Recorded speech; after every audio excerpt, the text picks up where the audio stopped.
I've been doing a lot of video messages recently for terminally ill children, and only if they request it, obviously. I don't burst into hospitals and go, "Wake up, Baldy." Look, me twerking on TikTok. Look.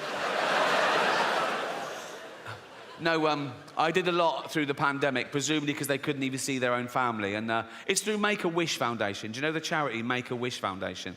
They're great, and they give these dying kids their, like, one wish. And if it's me, I always say yes. And I always start the video the same way. I go, "Why didn't you wish to get better?" What, you fucking retarded as well? I don't do that either, okay? These are all jokes, all right? I don't even use that word in real life, the R word. You just used it, Rick. Yeah, in a joke. That's not real life, is it? I'm playing a role. You sounded pretty convincing. Yeah, because I'm good. You wouldn't level that accusation at other art forms. You wouldn't go up to Sir Anthony Hopkins and go, "Oh, I saw you in Silence the Lambs. You a cannibal, are you?" No, I was playing a role. Oh, seemed pretty convincing. Yeah. It's good. And I'm good, and that's why I do things well. Imagine if I came out here and did things not very well, so you knew I was joking. That'd be fucking retarded. DNA. It's like a blueprint for life. It determines what you're like, what sex you are. How many sexes are there? 2.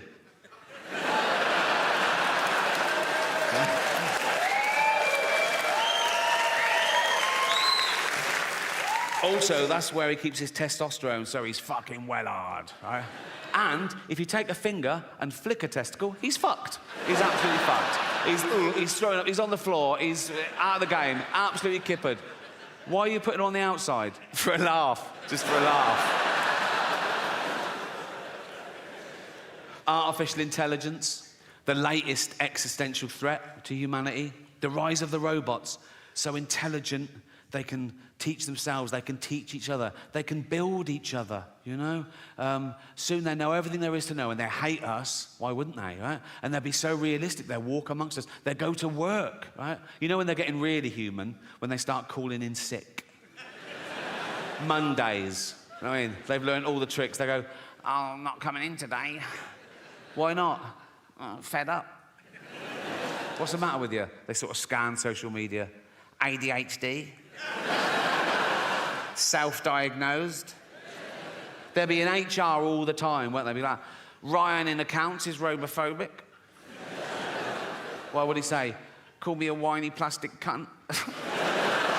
I think we should be allowed to insult robots when it's happened, you know, because we've made them to make our life easier, and that would get things off our chest, because it's bad enough, isn't it, with real people, you're getting in trouble, saying the wrong thing, people taking things the wrong way now, like, "Oh my God, oh, I made fat Linda cry today. Oh, what happened? I just shouted out to her, then I remembered we only call her that behind her back." I'm sure people didn't used to get offended all the time when I was little. I might be remembering it wrong, but not grown-ups, not your parents, not your grandparents. They grew up dodging bombs and their firstborn having polio and the menfolk dying at 50 of lung disease. They could take a fucking joke, right? It was all about the wind-up. I used to wind up my mum all the time. This is a true story.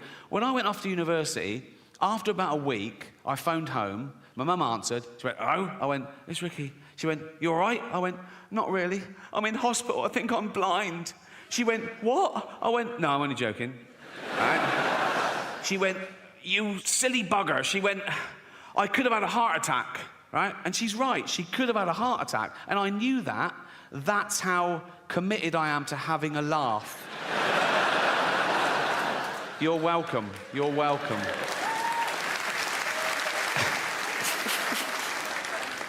Space travel, the last-ditch attempt. When we fuck this planet completely, can we leave its dying husk and move to a new one and start again? I don't think so. Not in my lifetime. Probably not in yours. You know, it's like the closest one, the only one viable, is Mars, and that's 9 months away on a rocket. Right? It's got no atmosphere, an average temperature of -70 degrees. How's this for irony? Scientists are working out whether they can detonate nuclear warheads in the crust to release the frozen water to cause an atmosphere and get a little bit of global warming going. I mean, I don't know. It's only billionaires have got enough money to waste on exploration. There's nothing out there, you know. It's like, now you can do space tourism. Have you heard of that? You can pay $150,000. They shoot you into space for an hour, and you float around going, I'm in space.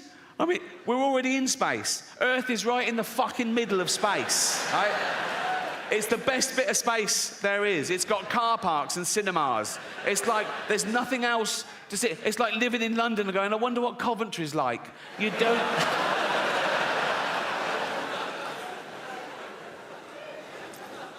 But I'm optimistic. I am. I think people care about the planet deep down. I think just that most people on the planet don't realise that most people on the planet are destroying the planet. Most people don't realise that in my lifetime, we've wiped out 70% of all animal populations. And what's left en masse on the earth of animals is 36% human, 60% farm animals just to feed humans, and 4% wild now. People don't realise that we have to tear down entire rainforests, the lungs of the earth, just to grow grain, to feed these cows, to feed us. We steal grain from third world countries because they want hard currency. They can't even feed their own people. We take their grain, feed our cattle. Meat eaters. If you eat meat every day, if you gave up one day a week, we'd feed another 100 million people. But I think people care. It's out of sight, out of mind. Think of the animal that most people know, their dog. They love their dog. They wouldn't let anyone hurt their dog. And a dog is a cow, is a sheep, is a deer. People love their dog so much, they won't even watch a fictional thing where a dog gets hurt. And I get that. There's a website, it's a real website. It's called doesthedogdie.com, right? And it was set up because people would watch a film or a program with a dog in it, and something would happen to the dog, and they'd turn it off. It would ruin it for them. It would ruin their day, right? So this website was set up. You could go to it, you could put in any film or TV show and ask, does a dog die? And someone would answer you, no, or whatever. And it's become a thing for anyone's phobias. Anything you don't want to see in a film, you just look up the film and they answer your question, right? So I looked up one film on here, Schindler's List.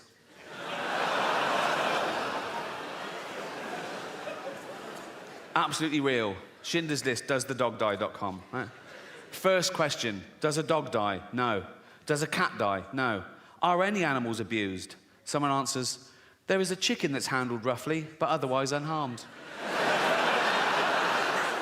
Now, I love animals more than anyone I know, but if I was Jewish, I'd be slightly offended by this avenue of questioning.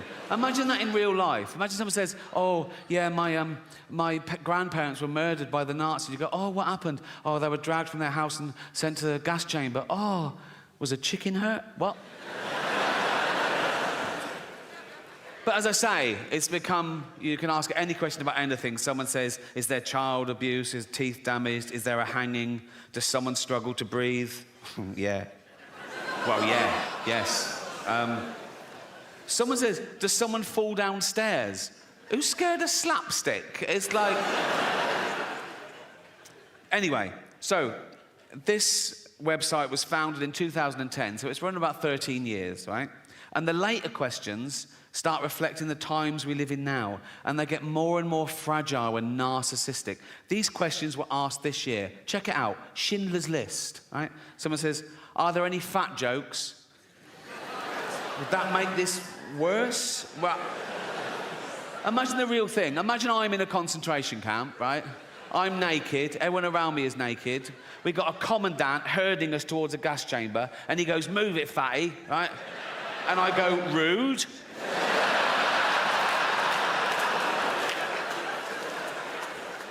No, that has ruined the whole experience, if I'm honest.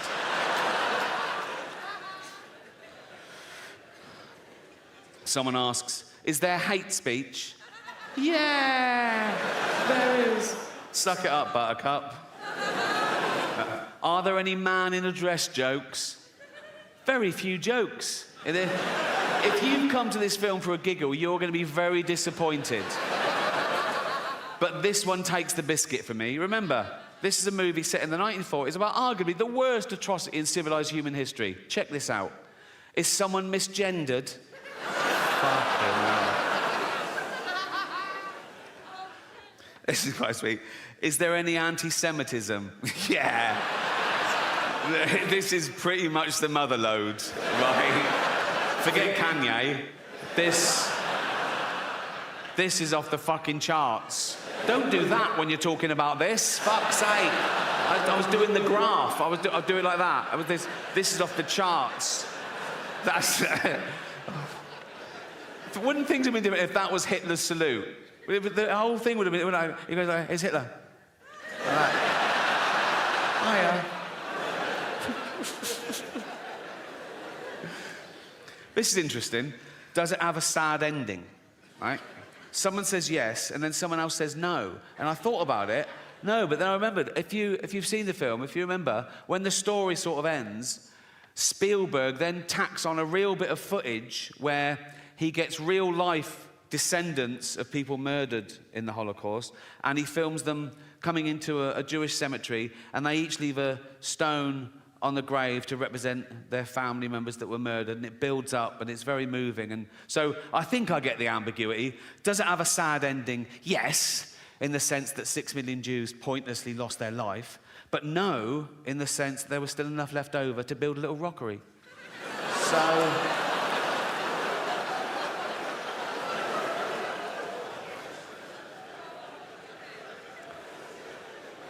I asked one question myself on this. Is James Corden in it?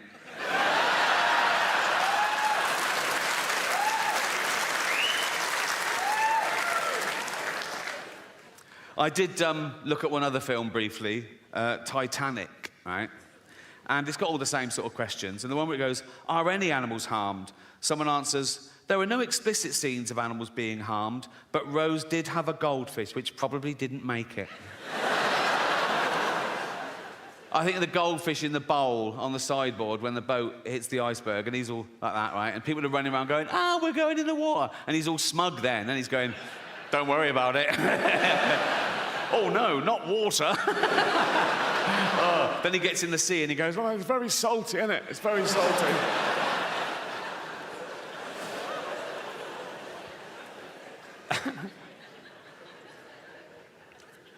I'll leave you with a true story. It's still on the theme of Does the Dog Die? When I was 7 years old, my mum took me to the cinema to see a film called Old Yeller. Beautiful film, yeah, made in the late 50s and sort of set in the Wild West on this homestead. And it's about a kid who adopts this little junkyard dog, and he calls him Old Yeller, and they grow up together. And it's a buddy movie. It's a love story between this kid and his dog. And eventually, when the dog's big and, you know, he protects this kid in the wild, he fights a cougar and a bear and a wolf or whatever. But towards the end of the film, the kid's about 13, maybe. It takes a dark turn. I remember the kid sort of looking at Old Yeller, who's locked in the barn, and the mother's suspicious, right? And she goes, is it Old Yeller all right? He went, yeah, he's fine. But the kid knows that he's been bitten, right? And soon, Old Yeller starts foaming at the mouth and, getting aggressive. And the mother turns up with a gun, and the kid goes, no. And she goes, you know we've got to do it, boy. He goes, yeah, but he's my dog. I'll do it. And he shoots his own dog. And I was like in floods for like a year, right? Anyway, fast forward, right, a few years ago, I was on tour, I was on a train, and I get a text from Jane, and she says, I'm finally watching Old Yeller. And I sent back, enjoy, right? I didn't think, right? 20 minutes later, I get a text. Nothing happens to that dog, does it? I couldn't believe my fucking luck. I thought she knew, So I sent back, no, of course not. 1 hour later, I get a text, you cunt.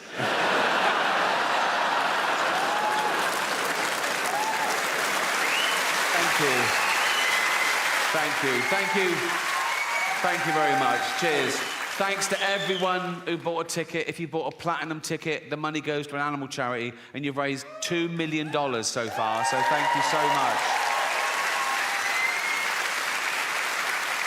I even get a bit of stick about that on social media. There's always someone who goes, why do you only speak up for animals? And I go, well, because they haven't got a voice of their own except parrots. And And I think that's why we don't eat parrots. Everyone around the world eats every other type of bird, don't they? Everyone in the world eats fucking chickens and ducks and geese and turkeys and ostriches. No one eats parrots. Do you know why? If you go and try and eat a parrot, it goes, fuck off, you cunt.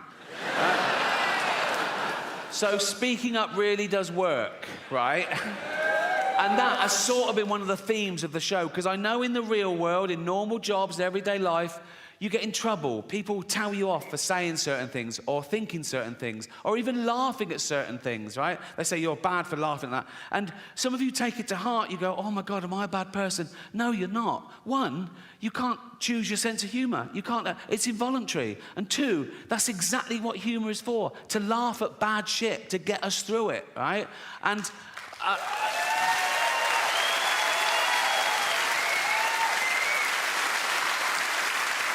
And we've established you can't even choose your own thoughts. How often have you been on a train station and you've suddenly thought, what if I just pushed that bloke?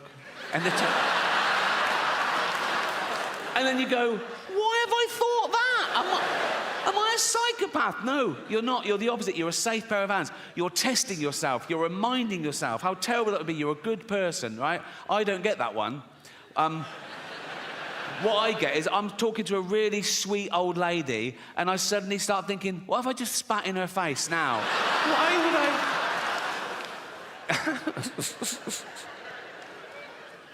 I? Another theme of 10 million Chinese paedophiles in China, and there's not enough kids.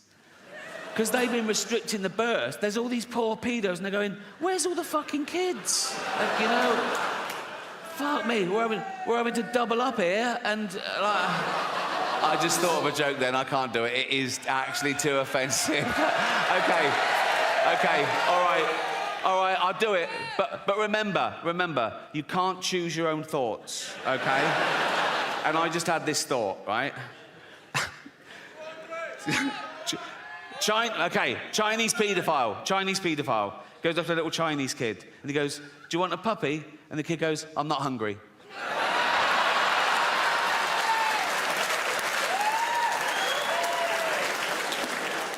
You made me do that. You committed the hate crime.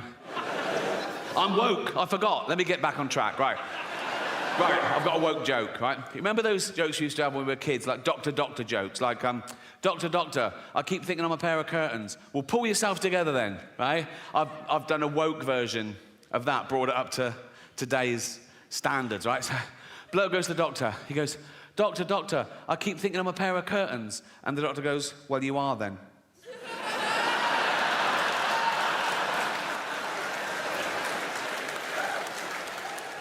Good in that, isn't it? I should do political stuff now I'm woke, but I don't like it when a comedian just spouts his own political views and it relies on the audience agreeing with him to get a round of applause. I think that loses something comedically. I want everyone to like my jokes, whatever your political persuasion. A joke shouldn't have a political wing, you know. I'm political in my private life, like everyone, you know. Like, I'm sometimes incensed by the inequalities in our society. We're in the 7th richest economy in the world, right? And there's homelessness. There's 250,000 homeless people in Britain. Now, I wish there were no homeless people, because they're fucking horrible. Aren't they? You know, oh yeah, right next to the fucking cash point, you cheeky cunt.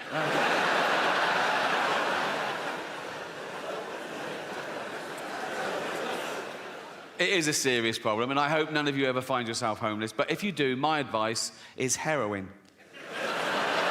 Cheers you right up, apparently. I've got one of those mates. My mate said this to me in all seriousness. He said, but the thing about heroin, Rick, he said, some of the greatest albums of all time were created on heroin, weren't they? I went, yeah, but they were created by some of the greatest artists of all time, weren't they? You're a plasterer, right? If I were to give you heroin, you wouldn't come up with Dark Side of the Moon, would you? You'd fall asleep watching the telly and burn the fucking house down.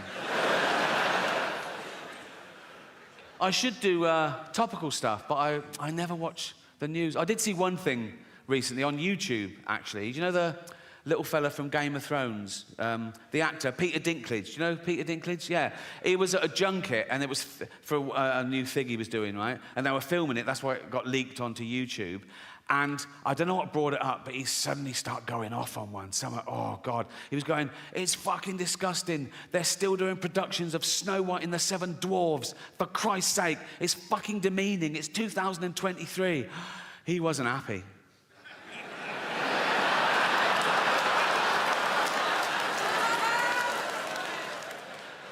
He was grumpy, wasn't he? He's got a point now, hasn't he? Obviously, he's got a point. But the thing is, it's all right for him because he's a multi-millionaire Hollywood actor, and he's a great actor as well. He does Shakespeare and everything. A lot of dwarves in entertainment aren't that great. No, some of them are fucking... They're props, right? No, let's be... They're lucky to be fired from a fucking cannon, right? And so... dancing around Snow White for 3 weeks of the year, that is their, like, holy grail, and he's going to fuck it for them. If he takes that, what can they do? And he's not saying you should do Snow White and the Seven Dwarfs with normal-size actors. You can't do that either. You get in trouble for that in Hollywood, or you can't take a dwarf's job or a disabled person's job. Like, Eddie Redmayne got in trouble when he played Stephen Hawking in the biopic, The Life Story of Stephen Hawking, right? Won an Oscar for it, and that's when the backlash started. People going, no, it should be played by a real disabled creature, all this... right? And they're going, the actor should have the same disability as the person they're portraying. But it was the life story of Stephen Hawking, right? So for the first part of the film, the cunt could walk, right? So I put it to you, what is easier? Getting an actor who can walk, pretend he can't for the last bit of the film, or get an actor who can't walk, pretend he can for the first bit. How would that even fucking work? Puppetry, think. You can't always find an actor with the same disability as the person they're portraying. They're fucking actors. What if they did a biopic of Helen Keller, the deaf, dumb and blind girl? Well, what's the chances of finding a deaf, dumb and blind actress who can play that role? And if you did, you go run into the director and go, we found a deaf, dumb and blind girl. What did she say? She didn't even answer the fucking phone. Oh, don't get me started. Cultural appropriation. Have you heard of that? Cultural appropriation, the latest no-no. Now, again, in my day, it was considered a good thing to swap ideas with other cultures, with other nations, to share things with other races, to assimilate. It was the opposite of racist. Now it's racist. Gwen Stefani got in trouble in her last video because she had her blonde hair in dreadlocks. People go, no, black people invented dreadlocks, you can't have them, you're white, that's racist. Jamie Oliver got in trouble when he put out authentic jerk chicken recipe. People go, no, black people invented that, you can't have it, you're white, that's racist. Now, black people, they use the N-word, don't they? We invented that.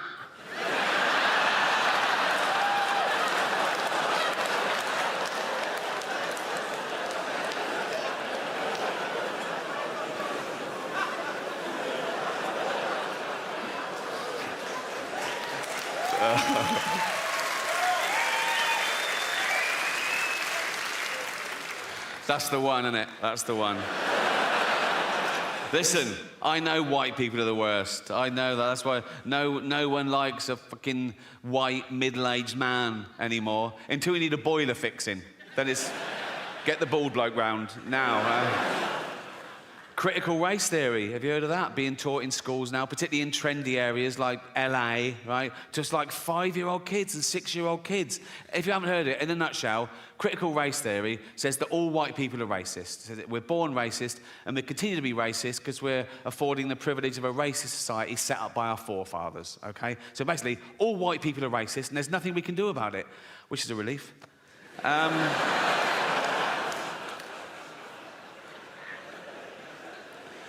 I think the world's going to get harder and harder to understand as I get older and more bewildered. A new dogma arises in the name of progress. Now, dogma is never progressive, however new and trendy, but I think soon I'll be outnumbered. And, like, it was only this year that I ordered my first item off Amazon. All the way through the pandemic, Jane's like, bang, things are arriving, we need this, bang, it's here. Like, and I was going, oh, and she goes, it's easy. I go, I never liked real shopping either, hated real shopping, particularly clothes shopping. I hated clothes shopping when I was young and thin. I really hate it now I'm fat and old, right? Once, a shop assistant thought I had my inside leg and my waist measurement the wrong way round. I could see her thinking, do you have an orangutan, sir? No, it's for me, you cheeky... Yeah, I never like real shopping, but I don't trust the internet either. And Jamie's going, just put in your credit card. I don't want to have my credit card details. She went, everyone's got your credit card details. Just put the number in. I went, what one? She went, the long one. She went, oh, fuck me, give it here. There, you're on. Order something. So I thought, oh, I don't want anything. Oh, tracksuit bottoms. You can't have too many. I wear mine till the bollocks fall out, right? So I put in men's tracksuit bottoms, black, zip pockets, about 38 different. Oh, fuck me, they look all right. Size chart. I go, well, they'll be a bit long, but they'll be a bit tight. I thought, $9.99. I thought, oh, fuck it, who cares, right? So I ordered them. They came the next day. I opened them up. They were shit. Now, I don't know what sweatshop they were made in or what little 8-year-old Chinese kid made them, but he should be fucking punished because they... And I was looking at where to fucking complain to get him fired, right? And I found out that these kids only get $2 a day in these fucking places, right? But what happened to pride in your work? Do you know what I mean?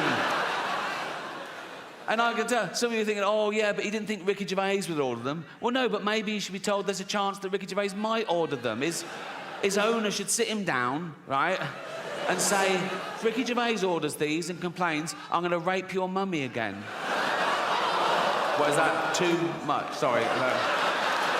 Leave it with me. Leave it with me. You'll realise this is great satire when I'm dead. So, I don't know how humanity will end, as I say. There's a long list, everything from, I can't believe nuclear wars back on the table, after all we've learned. But I think maybe the rise of the pandemic where parasites and microbes and bacteria and our antibiotics fail, or maybe those things that happen, but we're sort of evolved through it. Like, we'll find out there's pockets of sort of mutant people around the world that are slightly resistant to radiation and slightly resistant to microbes, and we'll sort of start again. Because we don't really understand the mechanism of human evolution since civilization, because it's never been based on, you know, survival of the fittest, where fittest meant just the biggest, strongest male gets to pass on his genetic material. There's other paradigms, right? Nature is brutal. Sometimes it is the biggest, strongest male that gets the female, and even then, she has a litter. If there's a runt, she goes, fuck it, kill that, eat it, share it out amongst the rest of us. Now, we don't do that in human society. We go the other way. We spend more time and care and attention on the weak and the vulnerable to give them a chance. Like, if you're a father and you've got 2 kids, you've got little Timmy, who's 6, right? You've got Jack, who's 8, and you go to little Timmy, you go, Timmy, what do you want for Christmas? And he goes, motorised wheelchair. Ah, I promised Jane I wouldn't do the voice, and I fucking forgot. It's too late now, isn't it? What do you want for Christmas, Timmy? Motorised wheelchair. Right, well, they start at $2,000, so fucking hell. What do you want, Jack? Just a tennis racket, please, Dad. Oh, good lad. Oh. How is your tennis? Best in the school. Oh, you... Good. Also, a ramp. Fuck me. What, so now we're doing fucking building work at Christmas, are we? Fuck me. Oh, sorry, Jack, can't afford your tennis racket. We've got to spend all the money on a ramp and a motorised wheelchair for this money-grabbing little fucking... Why do you need a motorised one? No arms. That's fair enough. That is fair enough. I can tell some of you feel a bit uncomfortable laughing at little Timmy, who's a little 6-year-old lad. He's got a funny little voice because his chest is all fucked. Got no arms, no legs, just like stumps, right? But let me tell you something about Timmy to make you feel better about yourselves. He's a fucking racist. Yes. Horrible little shit, he is. You little fucking bigot. You disgusting little fucking racist, you racist scum, you filthy little fucking, you fascist, you fucking, you disgust me.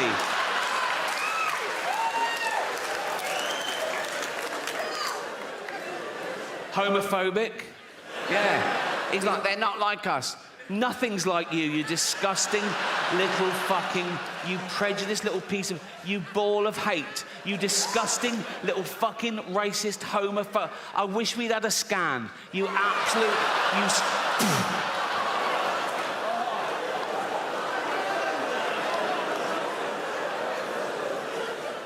misogynist.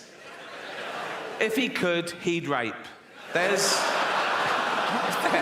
your little Timmy.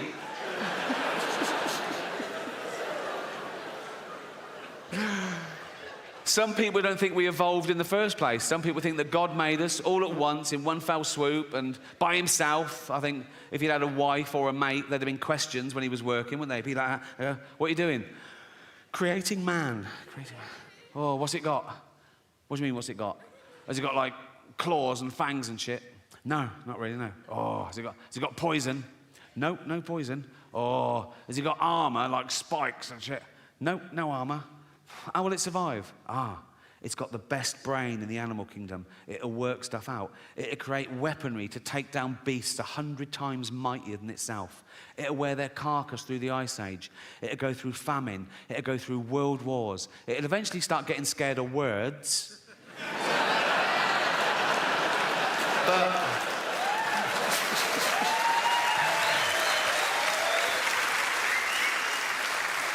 for 10,000 generations, it'll be top dog. Oh. What are they? His testicles. Oh. What are they for? He keeps everything in there. His seed, his DNA. What's either, okay? These are all jokes, all right? I don't even use that word in real life, the R word.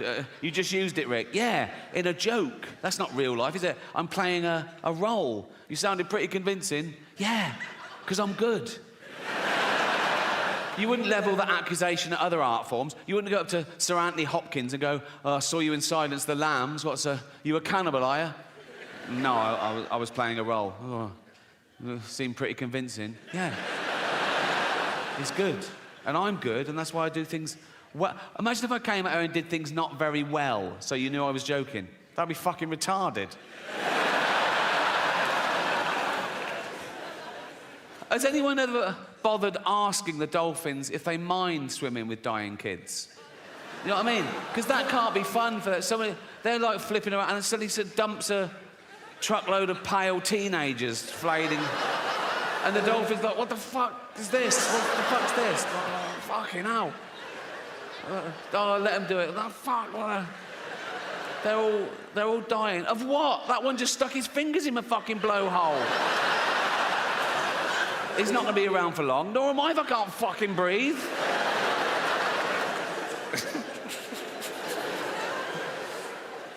It's very sad. But we all die. We all know we're going to die. And we all do die. So it doesn't really matter if we die one at a time along the way or all at once in one big final Armageddon. The result is we're all going to be dead one day and we're all going to be dead forever. And I've been to a lot of funerals in my time. You live this long, you know a lot of people, they die, right? And I don't mind funerals because it's the end. You know what I mean? I hate weddings. Oh, fucking hell. There's so much hope. You know what I mean? And they're needy and arrogant. It's out. They go, oh, do you want to come and watch us for 12 hours? No, fuck no. Even the invite is arrogant, isn't it? It's like a royal decree. You are cordially invited. It's not a fucking honour. I don't want to go to your shitty wedding. Do you know what I mean? And then you go, oh, right, yeah, when is it? And they go, 2 years' time. They know you haven't got an excuse for 2 years' time. So you just have to hope that one of them dies. You know what I mean? And so you go, oh, yeah, I'll be there, yeah. Where is it? And they go, India. Oh, fuck off. I'm not having injections for you boring bastards.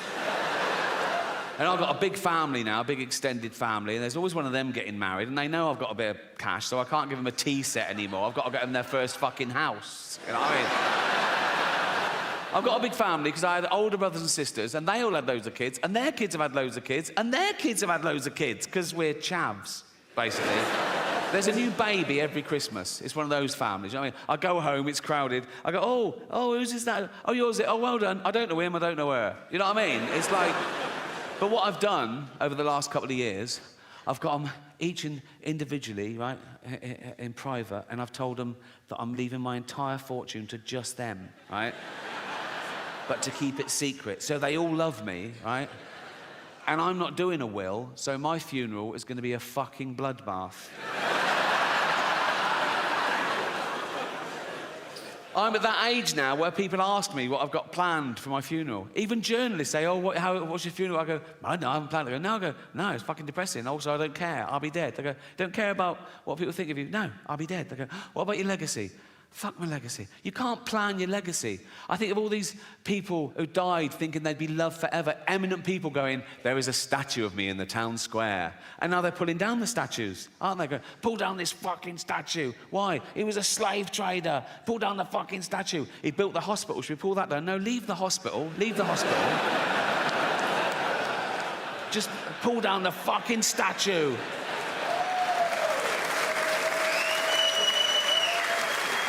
Pull down the statue and dump it in the canal. He built the canal as well. It doesn't matter, just pull down the fucking statue. I don't think you should whitewash history. If you find out something new, add to it. Like if there's a statue and it's got Lord Whimsy, trader, philanthropist, add bit racist. Or one of those blue plaques on a house, go, Sir Robert Spuke lived here. Author, poet, pedo.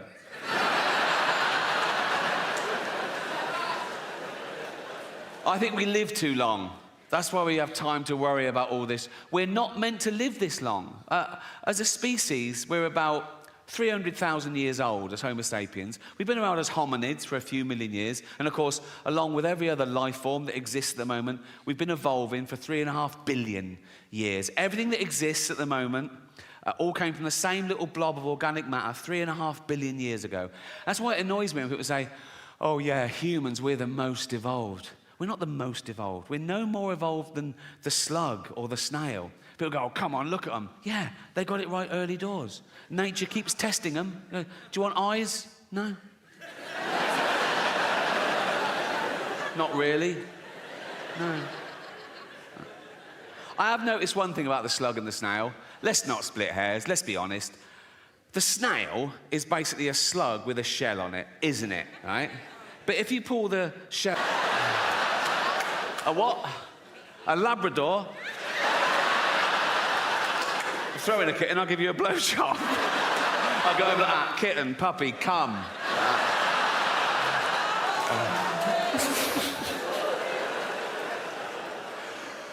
Oh, I miss the local pedo. Don't you? There was always one, wasn't there? Outside the school, you'd be with your mum and she'd go, look, there's a paedophile. Because he had the uniform of the you know what I mean? You could spot old bloke, bald on top, long down the sides, like that. And I'll go, that's a dirty say hello, hello, hello, like that. Dirty, look, that's what a fucking pedo looks like. Dirty fucking paedophile, right? That's what they look, if he touches you, we'll burn his house down. It was a good system, you know what I mean? But then Michael Jackson comes along and he breaks the mold, doesn't he? Because he's not an ugly bloke outside the school. I'm not saying Michael Jackson definitely was a paedophile. No one knows, only Michael and all those people he paid off. All I'm saying is that kids loved Michael.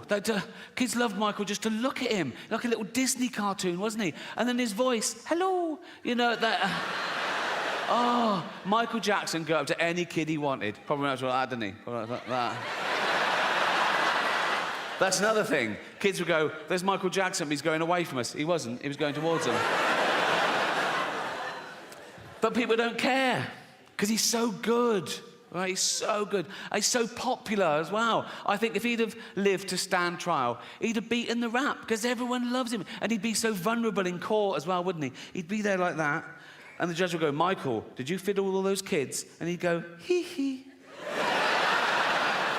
Judge would go, Cased it, get out of here, you scam. Go on.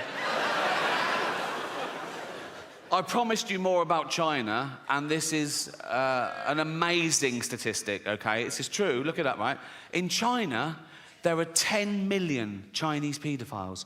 10 million Chinese paedophiles in China, and there's not enough kids. Because they've been restricting the birth. There's all these poor pedos, and they're going, where's all the fucking kids? Like, you know...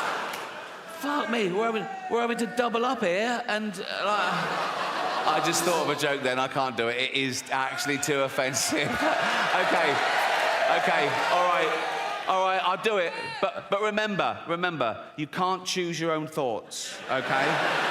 And I just had this thought, right? Chinese paedophile goes up to a little Chinese kid and he goes, "Do you want a puppy?" And the kid goes, "I'm not hungry."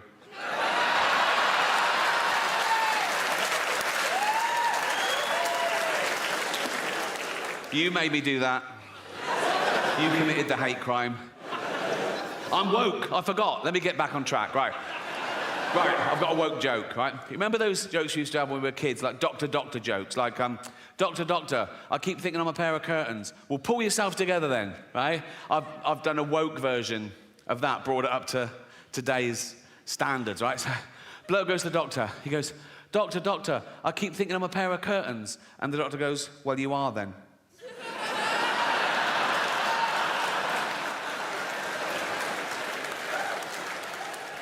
Good than that, isn't it?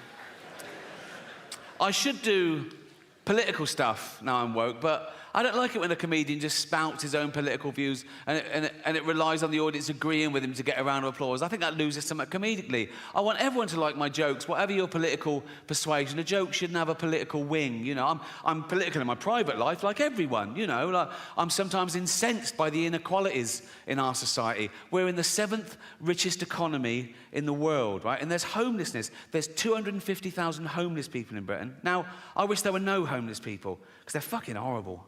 I know. You know, oh yeah, right next to the fucking cash point, you cheeky cunt.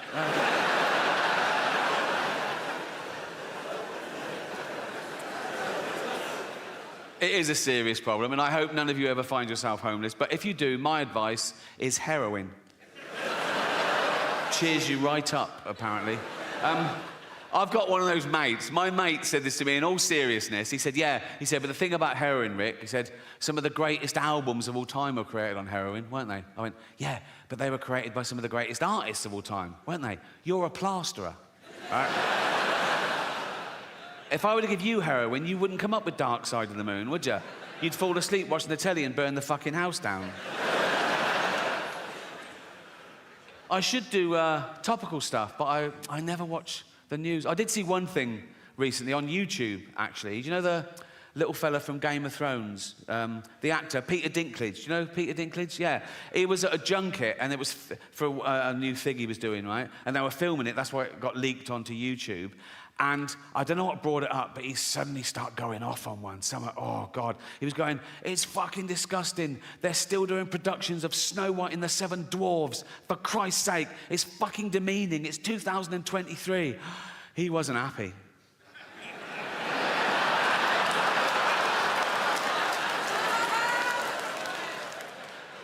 He was grumpy, wasn't he? He's got a point now, hasn't he? Obviously, he's got a point. But the thing is, it's all right for him because he's a multi-millionaire Hollywood actor, and he's a great actor as well. He does Shakespeare and everything. A lot of dwarves in entertainment aren't that great. No, some of them are fucking... They're props, right? No, let's be... They're lucky to be fired from a fucking cannon, right? And so... dancing around Snow White for 3 weeks of the year, that is their, like, holy grail, and he's going to fuck it for them. If he takes that, what can they do? And he's not saying you should do Snow White and the Seven Dwarfs with normal size actors. You can't do that either. You get in trouble for that in Hollywood, or you can't take a dwarf's job, or just say, "Oh, I thought she knew," or "So I sent back." No, of course not. 1 hour later, I get a text, "You cunt."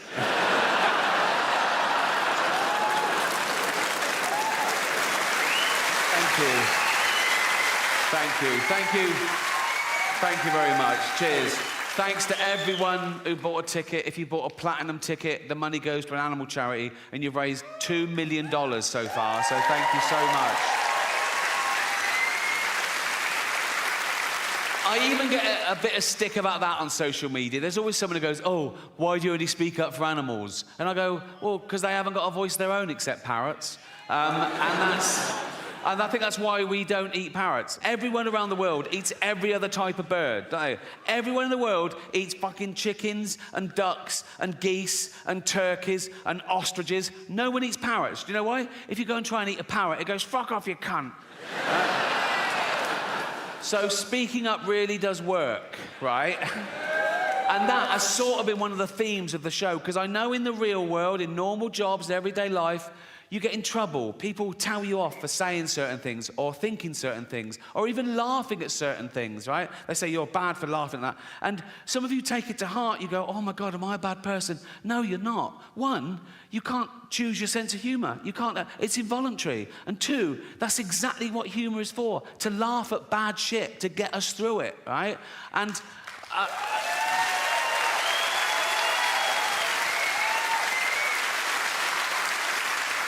And we've established you can't even choose your own thoughts. How often have you been on a train station and you suddenly thought, what if I just pushed that bloke? And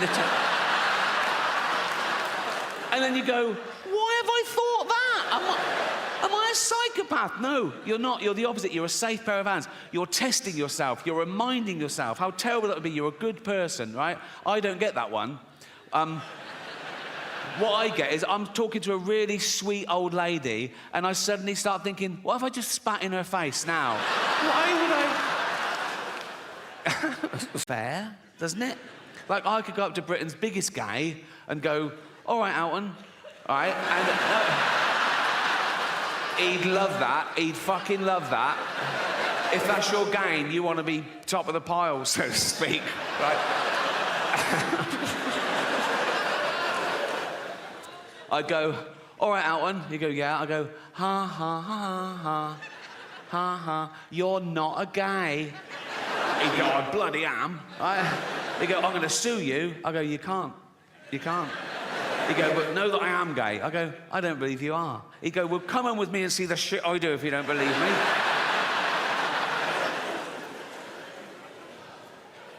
Of course, the word queer has changed. Again, traditionally, the word queer used to mean someone who was attracted to the same sex as themselves, a gay man. Right? Now, the word queer can mean a straight man who wants some attention.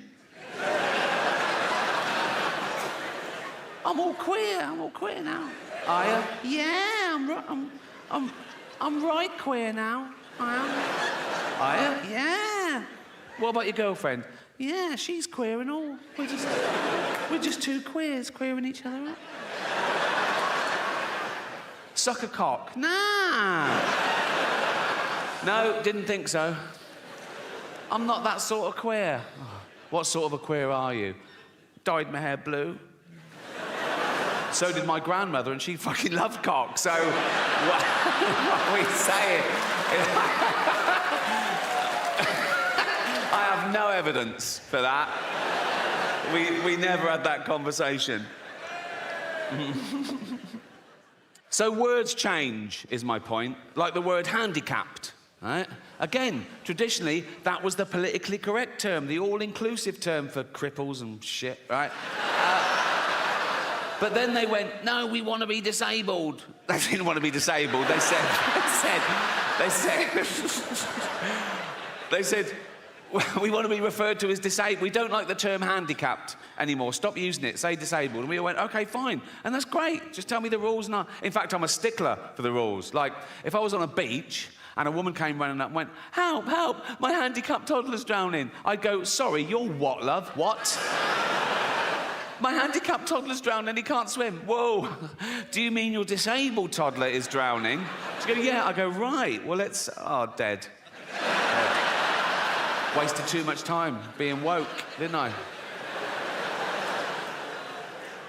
Well, I am woke now, and I can prove it. Here you go.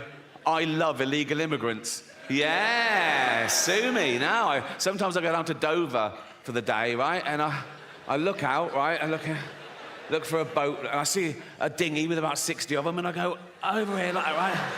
And I pull them into shore, and I go, women and children first. They go, there are no women and children. Just you lads, is it? Just, come on, lads. Come on, lads.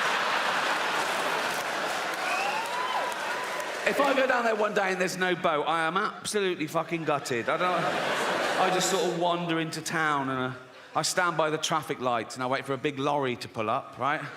And I look underneath and there's a lad sort of clutching like that. And I go, where are you headed? And he goes, Gary Lineker's house. I go, it's just down there.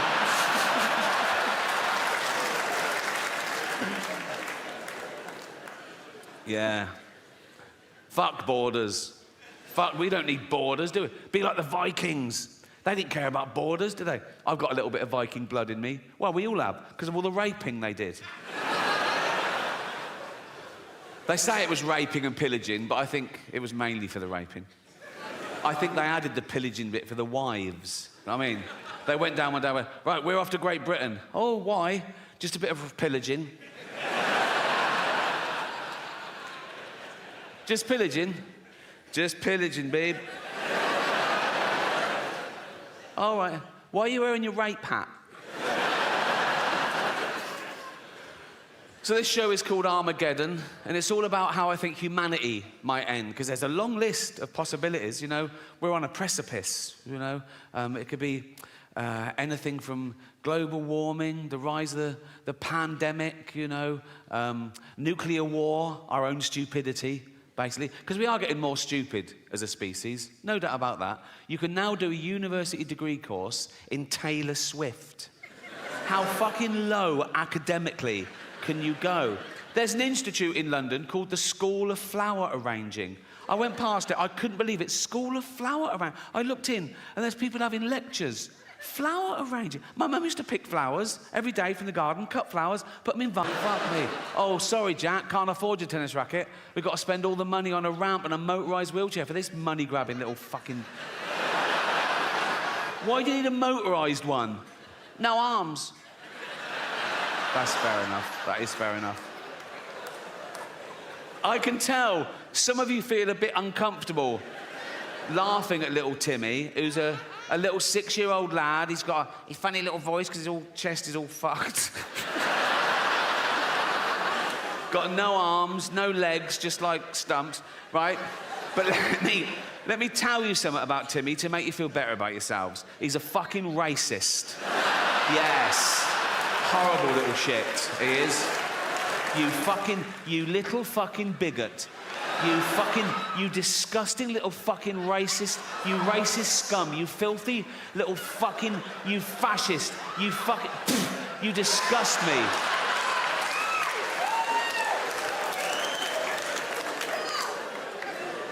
Homophobic?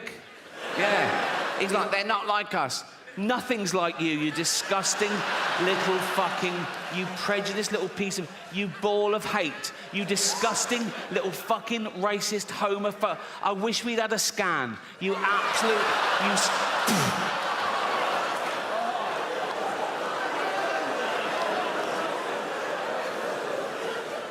misogynist. If he could, he'd rape. There's your little Timmy.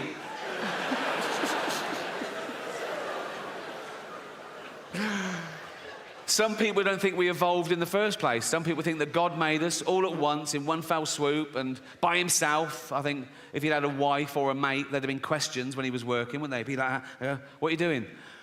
Creating man. Oh, what's it got? What do you mean, what's it got? Has it got, like, claws and fangs and shit? No, not really, no. Oh, has it got poison? Nope, no poison. Oh, has it got armour, like spikes and shit? Nope, no armour. How will it survive? It's got the best brain in the animal kingdom. It'll work stuff out. It'll create weaponry to take down beasts 100 times mightier than itself. It'll wear their carcass through the Ice Age. It'll go through famine. It'll go through world wars. It'll eventually start getting scared of words. But...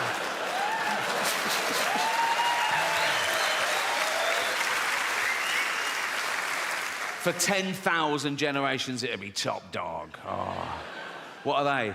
His testicles. Oh. What are they for? He keeps everything in there. His seed, his DNA. What's DNA? It's like a blueprint for life. It determines what you're like, what sex you are. How many sexes are there? 2.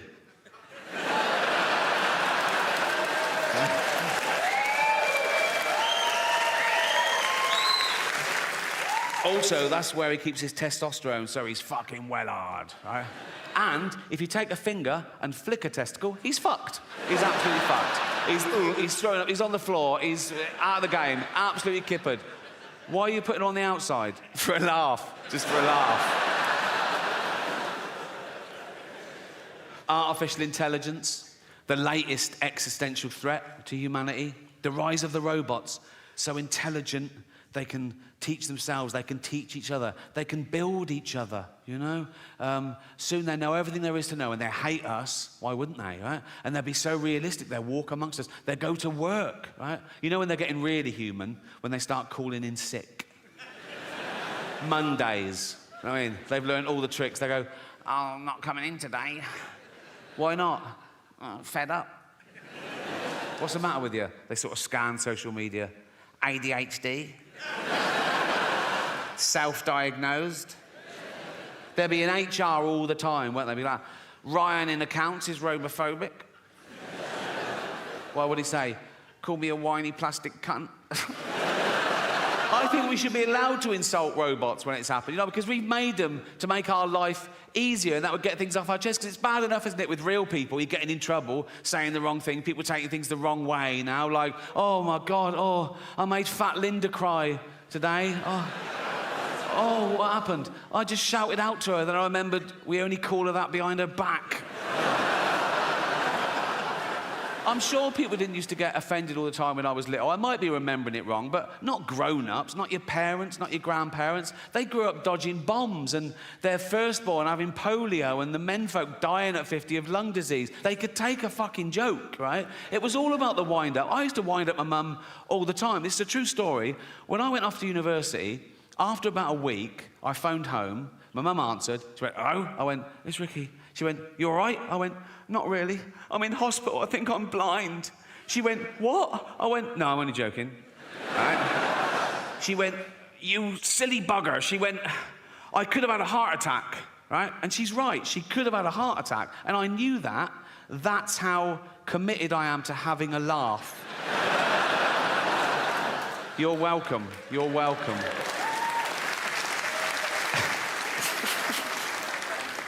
Space travel, the last-ditch attempt. When we fuck this planet completely, can we leave its dying husk and move to a new one and start again? I don't think so. Not in my lifetime. Probably not in yours. You know, it's like the closest one, the only one viable, is Mars, and that's 9 months away on a rocket. Right? It's got no atmosphere, an average temperature of minus 70 degrees. How's this for irony? Scientists are working out whether they can detonate nuclear warheads in the crust to release the frozen water to cause an atmosphere and get a little bit of global warming going. I mean, I don't know. It's only billionaires have got enough money to waste on exploration. There's nothing out there, you know. It's like, now you can do space tourism. Have you heard of that? You can pay $150,000. They shoot you into space for an hour, and you float around going, I'm in space. I mean, we're already in space. Earth is right in the fucking middle of space, right? My last show, Supernature, dropped on Netflix last year. Big backlash, wasn't there? Big backlash. People going, you can't say that. You can. You can. I did.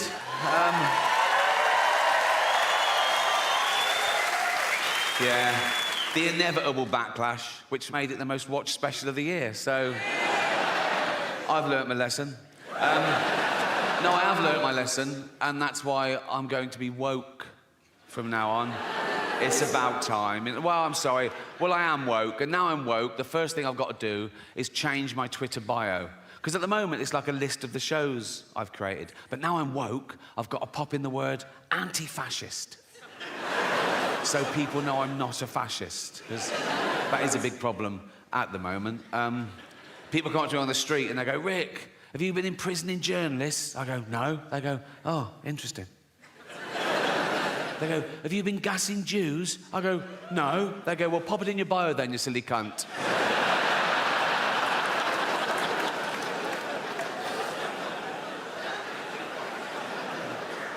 So, yeah, I'm not a fascist. It's an odd thing to just declare, isn't it, that you're not a fascist? We assume, don't we? You wouldn't go up to someone on the street and do that, would you? And go and say, oh, by the way, I'm not a fascist. You know, it's like they protest too much. It's like going into a school and going, I'm not a pedo, so just forget I even mentioned it. So these kids are safe running around me.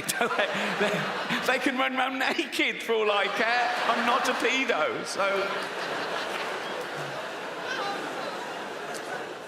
Of course, the word fascist has changed. Traditionally, the word fascist meant a member of a far-right authoritarian regime that uses militarism and violence to suppress individual rights. Now, the word fascist can mean liked a Joe Rogan tweet.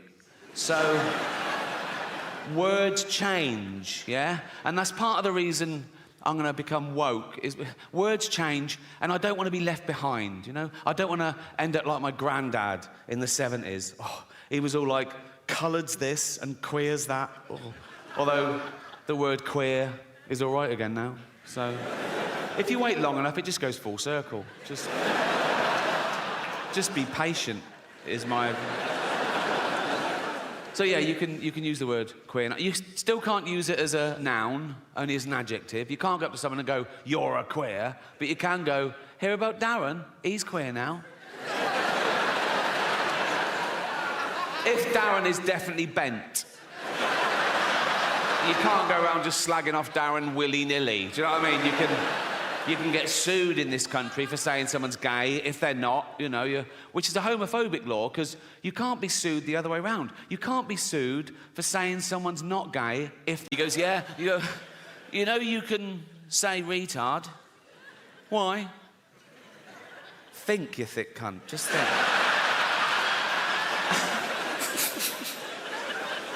Anyway, I think she should be allowed to use the word in context. Like, if she can't use the word, then I've used the word now, so I'm in trouble again. Like, actually, I didn't use the word, did I? This is a point I want to make. People say, oh, he used the word so-and-so. I didn't use the word. Using the word would be calling someone that word. That's using the word, isn't it? I said the word in a discussion about the fucking word.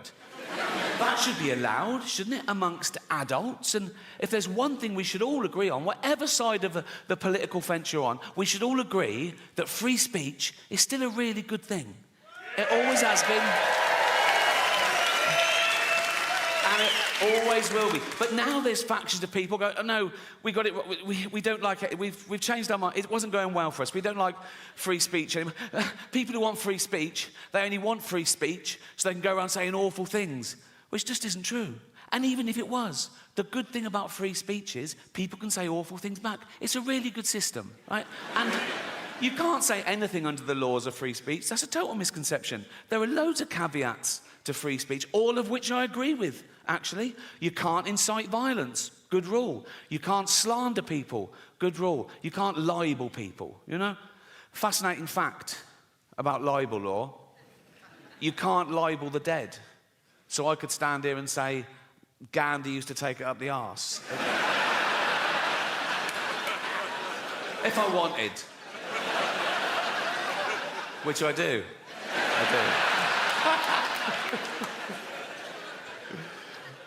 But free speech is the most important human right there is. It's the right from which all other rights come. Without free speech, you couldn't have human rights, you know, and we've got free speech, in theory, in this country, for a little while longer. We can criticise the government, we can criticise the police, but we should give props to a country that allows us to do that, because we're the envy of some countries. In some countries, you criticise the police, you get beaten up, or worse. You criticise the government, you can be thrown in jail for life, you know. So they flee their oppression, quite rightly. You know, so would you. They flee their oppression, and they come here, they go, we want to come to England. We go, why? They go, free speech. We go, come on in, welcome. What are you going to do now? We're going to go on a march. What are you going to say? How shit England is. Cheers. Thank you. Thank you. That is their right. But I'm too old now not to say what I want, you know. I want to say and do what I want all the time. I want to do my favourite thing all the time. I don't even like doing my second favourite thing if I think I could be doing my favourite thing. Do you know what I mean? Like my favourite thing is play tennis. I play every Friday. I keep Fridays free. I look forward to it. I play tennis. It sets me up for the week. So if ever on a Friday I have to do my second favourite thing, like 3 weeks ago, attend a neighbour's kid's funeral. I'm like, this is boring. But we all want respect, right? In society. We can't help that. That's in our evolution. That's group selected from when gossip used to control the tribes, right? And there's still 2 ways you can raise your status in society. One, be competent at something. Like, oh, he's a good hunter. Go with him. He's good for the tribe. The other way you can raise your status is have virtue. Like, oh, he's not a great hunter, but he's wise or kind or whatever, you know. And then, with the advent of social media, people suddenly discovered they could just say they were virtuous. No evidence, no proof, just loads of flags in their bio, right? And they would raise their status by bringing other people down, catching other people out. Oh, look what he said. Oh, he's not as virtuous as me. Look how good I am. Look how bad. And that's where the term virtue signalling comes from, right?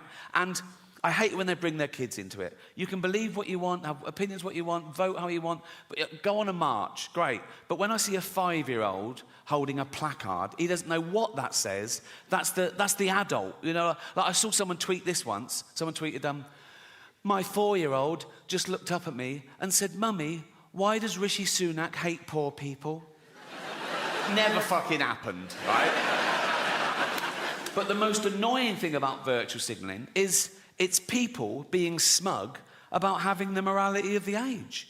You're what you're like because of where you are and when you are. Like, it's not brave of me to be an atheist in this country, in this year. It would have been brave 200 years ago, or mental, right? And it would be brave in some other countries, or mental, right? But people say things like, oh, I'm anti-racist.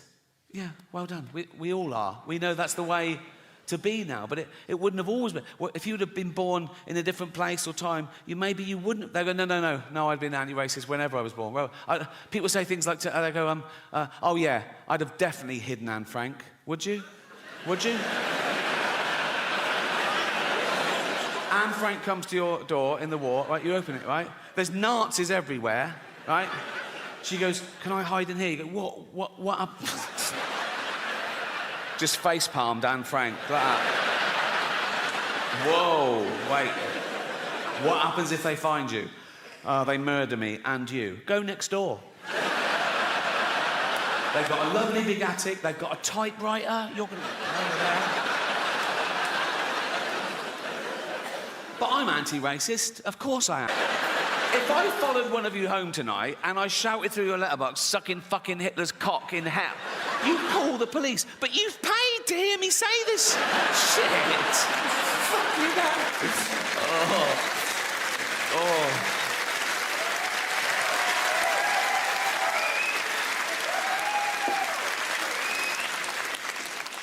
I'll tell you what's very popular in England at the moment, and in America, particularly California, mental illness. Oh, it's taken off. It's taken off a trip. When I was at school, you were either thick or clever, normal or mental, right? Now there's like 1,000 new mentals, right? And it used to be a stigma. They go, I'm not mental. Now people go, I'm mental. You know what I mean? They want to, I'm mental. It's like everyone I know in media is ADHD. They go, I'm ADHD. I'm ADHD. Yeah, so I'm ADHD. Take the test. Yeah, I took the test 5 times, passed it on the 5th. Oh, well done. Right? They go, and it's like, I'm writing a song about it, I'm writing a poem about it, I'm writing a book about it. Oh, well, yeah. And they brag about it. They put it in their CV and in their... it's got disorder. When did we start bragging about having a disorder? 20 years ago, you wouldn't have got given a business card and it said Ron Pike, anal warts. You know, just... keep it to yourself. No one cares. I think the new pandemic amongst the youth is going to be fear and anxiety, because now we've had a whole generation who grew up with social media. Instant gratification doesn't build character. They're not socialised properly. They can't deal face-to-face with people because they're used to hiding behind an identity and an avatar, and now they've got teachers and parents enabling their mental illness as opposed to trying to snap them out of it. And now they fear the thing they once loved. They're worried about the internet and AI. Young people are really worried about artificial intelligence. And I say this about AI. If it starts becoming a burden, switch it off, right? Like we did Nan. And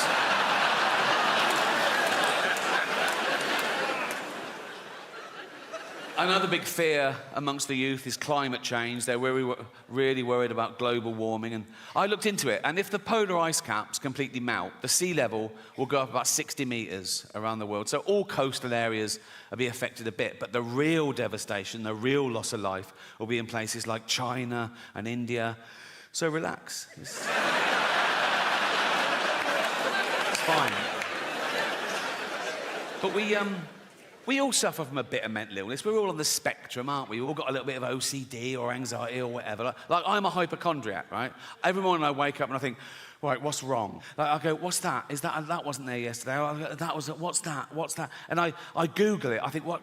And I catastrophize as well. So I Google it and the first sort of like 5 or 6, I'm fine with. Like it goes, it could be anxiety, yeah, could be lack of sleep, yeah, I didn't sleep. Could be lack of fibre, yeah, I'll have some more fibre. Could be lack of vitamin B, I'll get it. And then I just keep pushing me. Like it goes, could be cancer. I go, it's cancer. It's cancer. Like that. Once I came out of the bathroom and I went, Jane, I think I've got bowel cancer. She went, we had beetroot last night. I go, oh yeah, cheers.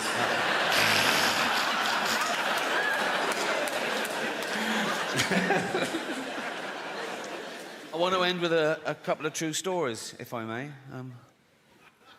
As I said, I think this is my most honest and confessional show so far. So I want to talk about something I haven't talked about before, and that's to give you a glimpse behind the curtain of the Golden Globes. Right? And thank you. I last hosted the Golden Globes in 2020. It was the 5th time over a 10-year period, and I liked them more and more, and the last one was my favourite, because the world changed in that 10 years. You know, like the first time I hosted them in like 2010, the press of America, they hated me. Right? Who is this annoying Brit insulting the most important people on the planet? By the last time I hosted, they were like, yeah, go on, fuck them. Fuck them, right? Because ordinary people had got sick and tired of being lectured by these multi-millionaire, nothing wrong with that, these liberal elite entertainers telling them how to vote and how to recycle, when everyone knew they were getting free jet rides to Pedo Island. So it really hit the zeitgeist. But it was always the same deal. Whenever they said, do you want to host? I said, yeah, I'll host. I said, but I'm going to write all my own jokes, which was unheard of, apparently. I said, I'm going to write all my own jokes, and I'm not going to rehearse, so you can't hear the jokes beforehand, you can't cancel any. And they let me do that. I did have to show a lawyer the jokes about an hour before to make sure I hadn't broken any laws, and I never had, because I know the law. Sometimes the lawyer would go, are you sure you want to say that? Right? And I go, is it legal? They go, yep, technically. I go, let's do it. Right? I've never had a joke stopped by the Golden Globes. That says something about them, to be fair, right? So, anyway, thank you. This last time, they said, oh, you've got to see the lawyer the day before now. I went, OK, great. So I was driven to the Beverly Hills Centre, and they're all setting up, right? And the photos of the A-listers are all in their chairs. I go, oh, there's Brad, there's Leo, there's Bob, oh, this one. And this big guard showed me to this room, and he opened the door, and he shut it behind me, and I looked, and there were suddenly 10 lawyers in suits. It was usually like this middle-aged woman in a jumper, right? And I thought, what the fuck's happened? I think, oh, is it because it's my last time and they're just making sure I don't say anything? Right? And they were there, and I went, hi. They went, hi. I said, shall I do the monologue? They went, please. Tough crowd. Right? So I had the monologue, right? And I was sort of going through, it was like 7 or 8 minutes long. So I was doing the jokes, and after each joke, I sort of looked up, and they were sort of going, making notes like that. A couple of the younger ones were going, like that, right? And I got to the end, and I went, that's it. And they went, good. I went, oh, great. I went, yeah. And then the head lawyer, he was about 60 years old, he had like white hair. He went, oh, yes, there was one thing. Now, I did this joke, I don't know if you remember. It went, the world got to see James Corden as a fat pussy. He was also in the movie Cats, but no one saw that. And it goes on, at one point I go, but Dame Judi Dench said it was the role she was born to play, because she loves nothing better than plonking herself down on the carpet, lifting her back leg, and licking her own minge. Right? So, this lawyer went, he said, this is all true, by the way. He went, when you say James Corden is a fat pussy, that's just referring to his role in Cats, right? I went, yeah.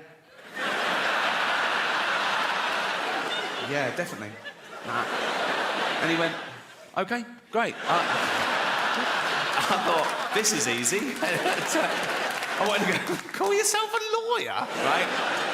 And that was it. And I went, have a great show. And I left. And as I was leaving, I saw one of the other lawyers lean in and show this head lawyer his iPhone. And the head lawyer went, oh. But even though I don't have children of my own, people still show me photographs of theirs, like I give a shit. I don't mean my own family, they've given up, right? I've got older brothers and sisters, they've all had loads of kids, their kids have had loads of kids, and their kids are having kids. It's like a pyramid, there's about 50 of them. I don't know all their names, I see them at Christmas. They come running over, Uncle Ricky. They know I've got a bit of cash.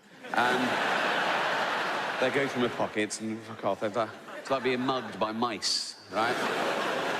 No, I don't mean now, I mean strangers, right? So I can be busy, I can be working, I can be on the set of a TV show or film or something. I can be stressed, I can be producing it or directing it. And you get someone who comes in for one day, like has got one line or a stunt man. They come over, they introduce themselves, and I go, oh yeah, good to have you, I'll be with you in a minute. Then they hover, right?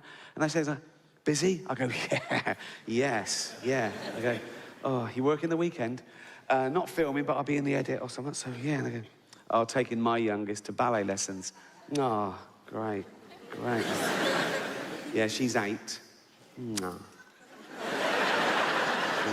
I got a photograph of her here. I want to go, oh, you know what? Show me if she goes missing.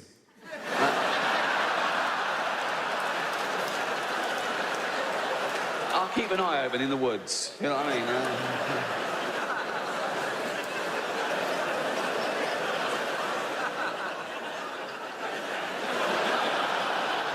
But you've got to go through the whole polite rigmarole. You've got to go, oh, she's beautiful. Yeah. It's got to be that long. Too short and it's awkward. They know. You go, yeah, right. Oh. Too long and it's like, oh.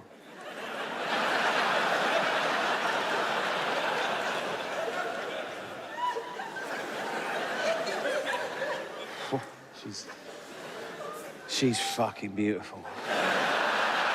It's a minefield, isn't it? So...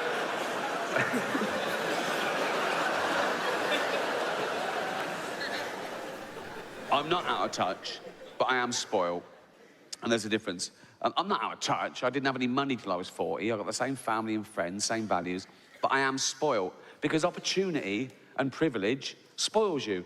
And it doesn't take much, right? I'll give you an example. Right, first time I started making it in America, the next time we flew, we were met at the plane by a bloke in a suit and a thing, and he just walked us past the queue like that and straight out the other side, right?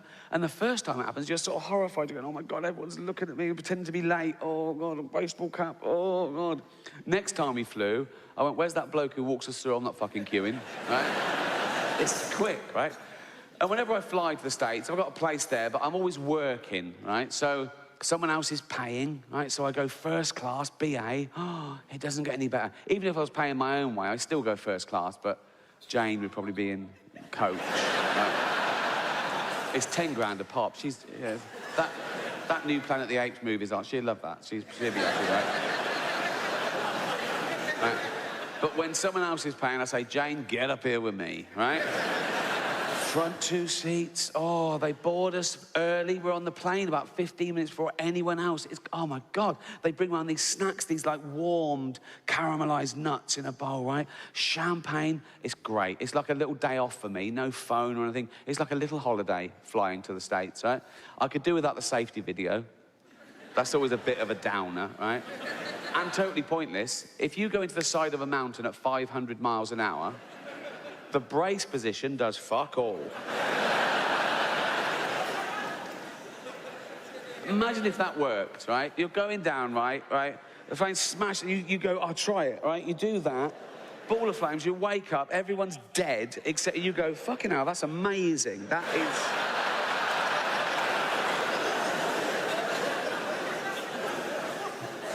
And they always use that voice, don't they, on the safety? They always use that voice, that calming, hypnotic voice. Like, nothing bad will happen. They're saying horrendous things, but they're trying to make you think nothing bad will happen because I'm using this voice, so don't worry about it, right? They say things like, in the event of the plane landing on water, it smashes the fuck to bits, right? They don't say that. They say, in the event of the plane landing on water, your life jacket is equipped with a whistle. A fucking whistle. So the plane hits the water, smashed to bits. Everyone's dead except you by a miracle. You're bobbing around in the Atlantic Ocean. 4 degrees that water is, right? You've got about 15 minutes before hypothermia sets in, right? Or eaten by a shark, or you drown, and you're hoping they've dispatched air sea rescue, and you're going, oh my God, I'm bruised and broken. I'm gonna die, I don't want to die. What happened now? I don't know what I'm doing. Hold on.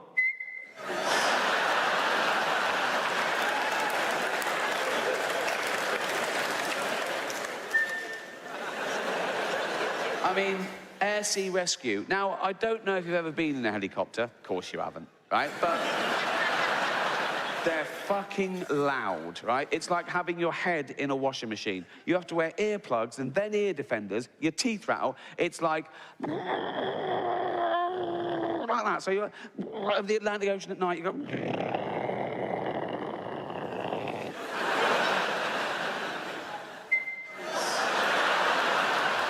Never gonna happen.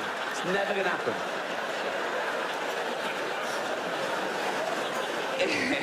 If you crash, you die, right? But apart from that, it's brilliant. Right, so I was flying Heathrow to JFK just before Christmas, right? Boarded us early on the plane. She comes round, oh, champagne in a wine glass, like you like it, Miss Gervais. I go, thank you. She goes off, I go, excuse me, got any of them warm nuts? Huh? She went, oh, we're not handing out nuts on this flight. There's a lady getting on who's so allergic that even someone else eating nuts in the vicinity would cause her to have a fatal reaction. I went, oh my God. She went, yeah. I said, oh, of course, yeah. I was fuming.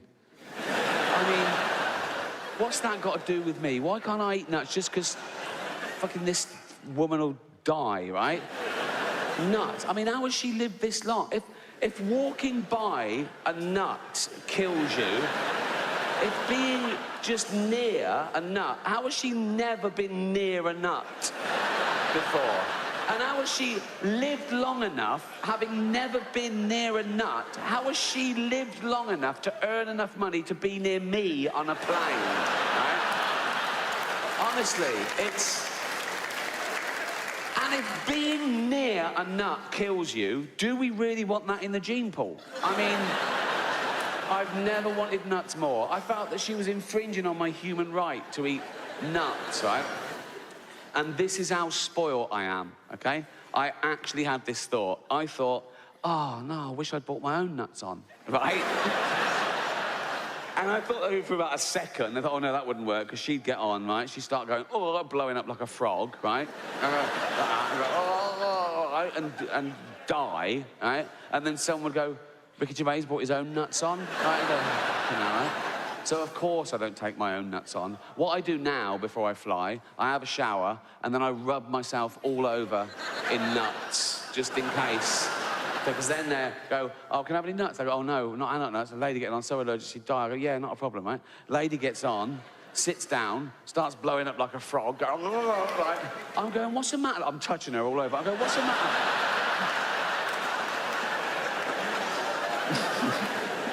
What's the matter, love? And she goes, oh, nuts, right? And dies, and I go, who's been eating nuts? I get off scot-free. So I got to America, I went on a chat show, right? The Tonight Show with Jimmy Fallon, right? And I told that story, the whole thing, right? And went well, audience laughed, great, went out, right.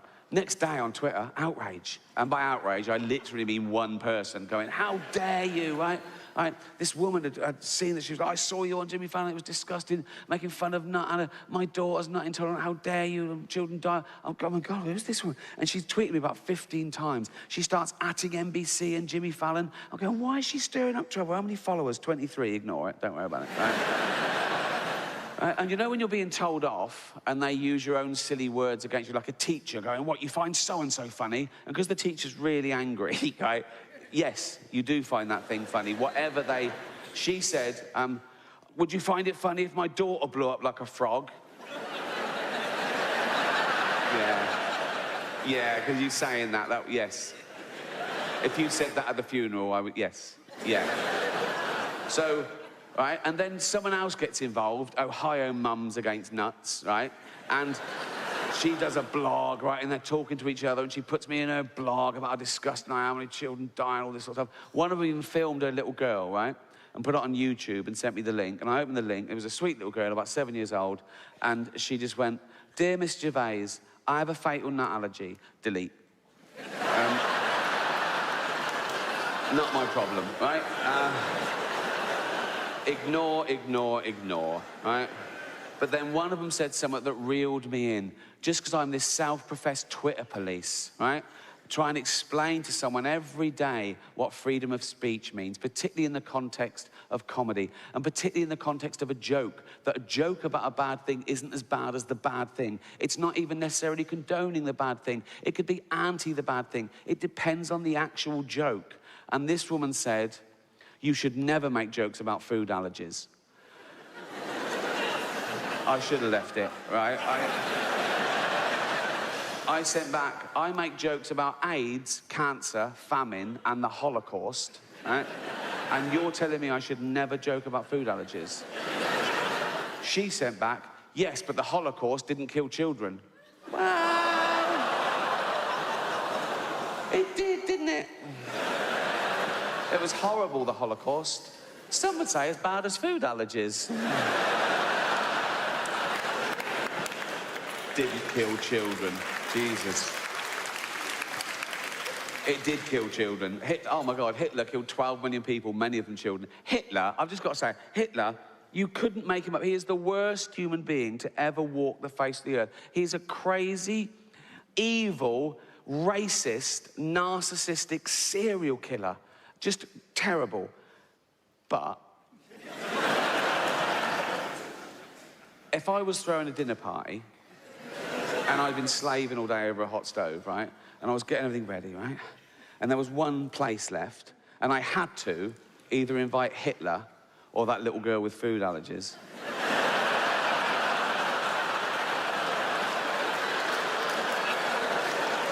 I know who'd ruin that party more. You know what I mean? Everyone's enjoying it. How is everything? He's going, "Yeah, it's yummy," right? And I'm going, he's loving it. I'm going, "Cheers." Oh, you fuck. How you doing, boy, about that, right? She's going, "I can't eat that." Oh, fucking hell. I'll get you something. "Who wants Ferrero Rocher?" "Me!" Right? I can't eat them. Oh, fuck off home, right? But that's what the world's like. People see something they don't like and they expect it to stop, as opposed to deal with their own emotions. They expect everyone to care about their thing as much as they do, right? And it's why the world's getting worse. And the world is getting worse. Don't get me wrong, I think I've lived for the best 50 years of humanity. 1965 to 2015, the peak of civilization for everything, for tolerances, for freedoms, for communication, for medicine. And now it's going the other way a little bit. The last couple of years, just a little blip maybe, right? And I'm not saying this just because I'm old, because that does happen. Old people say things like, "Oh, everything was better when I was a kid." Well, of course it was, you were a kid. Everything's better when you're a kid, right? Being old is the shit bit. Whatever's happening in the world, being old is the... I wake up these days and I go, "Oh, fuck, I didn't die." Right? Got to do it all again. I'm usually hungover, headache, liver pains. I can't walk for the first 5 minutes because I've got no joints in the knees, right? I'm getting fat again now, right? Now, I was thin till I was about 28, like proper skinny, like 9.5 stone, right? Then I got a job, right? And the next sort of 20 years were what I call my eating years, right? And I just got steadily fatter and fatter till I reached a peak of unwellness and blobbiness when I was about 48 years old. And it was one Christmas, I was at home, lying on the floor, right? And I was saying to Jane, "I'm having a heart attack," right? And honestly, my heart rate was like 130. I felt nauseous. I was palpitations. I was sweating because I'd eaten 11 sausages. True story, right? I was like one of them snakes. You know when you see a big, like, python swallow a pig whole, and then it's just fucked. It's just like, for a week, it's like a duffel bag just there. That was me, right? And obviously I wasn't having a heart attack, but it worried Jane. She said, "You've got to start looking after yourself." I thought, yeah, you're right, 48. So I started working out, right? I started working out every single day. I didn't give anything up, right? I don't eat meat anymore, but I was having like 2,500 calories, 3,000 calories a day, including wine every night, right? But I burnt it off the next day. Just so I could do all that, I worked out for an hour and a half every day, running, weight training. I had more time on my hands than the average person. I had a gym built in my house. I had no excuse. And I lost about 20 pounds, and it was great. But now, I still eat and drink too much, right? But I physically can't burn off the calories. I can't do enough because I'm so old and broken and tired. So I'm gonna go, and he'll go, why are they so distended? And I go, oh, like you're Brad Pitt. You know what I mean? Sorry, are we talking or raping here? Can we? So he's like, you fucking atheist. He's probably bored, and he fucking atheist every fucking day, like that, right? And his little gargoyle comes up and he goes, Satan. And he goes, what? And I go, yeah, what? And he goes, there's a fundamentalist Christian up here. Fuck this. He'd be on him like a ton of bricks, wouldn't he? So I got that tweet. I loved it. And all I did was retweet, right? And just watch the fun. People piling on, going, ah, loser, and all this. And he's fighting back really witlessly, saying things like, go fuck your sister, you English faggot. That makes no sense at all. And I forgot about it, went off, did something, came back. A few hours later, I'm on Twitter again. I think, oh, what's happening there, right? And it's still all going off, right? It's really funny. I'm laughing at all the replies, like people saying things to him, right? Like, I'm scrolling down. There's one tweet just directly to me from this woman. She says, what, you find rape funny?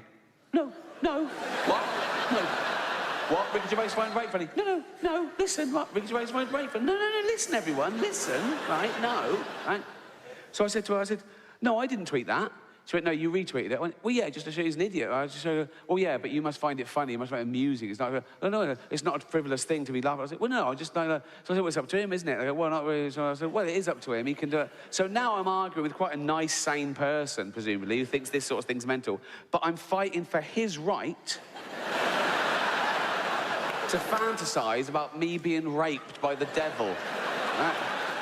Because I'm so conscious of freedom of speech. What a topsy-turvy world, right? Although her opening gambit annoyed me a little bit as well, because she did that thing that people do. She said, she didn't say, what, you find jokes about rape funny? She said, what, you find rape funny? And the answer to that is no, of course not. No one finds rape funny. Not even rapists find rape funny. Do you know what I mean? There's never been anyone giving evidence going, well, it was dark and he was wearing a ski mask and he was giggling. That's never...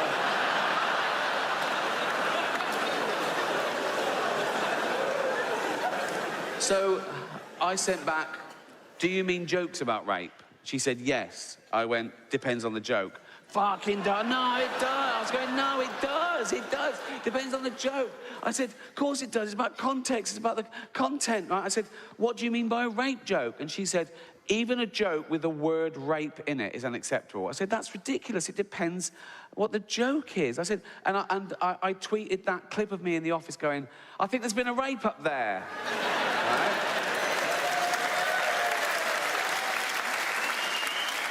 And everyone gets that because of the context. And the target is a middle-aged man who's so narcissistic, he'll say the most horrendous thing to get attention to win a silly game. So you have to understand the joke and where it's going and where it comes from. And I said, some jokes don't punch up or down. They don't punch anywhere. They can just be a little pun, a silly play on words that don't really mean anything, right? And the example I gave was a joke that went around when I was a kid. Even adults told it, right? I tell you, it was a woman goes running into a police station. She says, help, help, I've been raped. And the policeman says, do you mean raped? She says, no, there was a bunch of them. Right?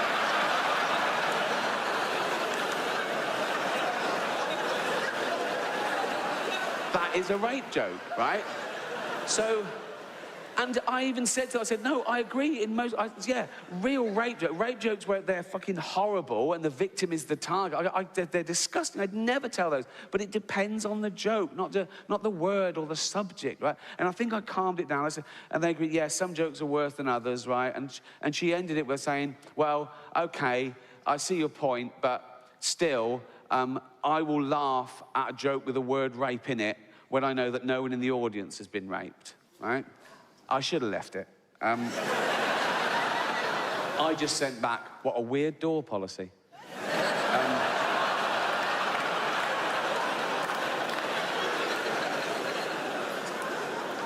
It's rubbing salt in the wound, isn't it? You turn up to a comedy gig, you pay your money, then someone says, oh, before you go in, love, can I just ask you a question? Yeah. Have you ever been raped? I have, yes. You can't come in. What? Why? There's a lady who says she won't laugh if you're in. Come on, off you go, right? But again, that's what the world is like. People take everything personally. I think the world revolves around them, right? Particularly on Twitter, right? I don't know, I'm not tweeting anyone, I'm just tweeting, okay? I don't know who's following me. I've got 12 million followers. I don't know who's following me. They can be following me without me knowing, right? Choose to read my tweet and then take that personally. That's like going into a town square, seeing a big notice board, and there's a notice, guitar lessons, and you go, but I don't fucking want guitar lessons.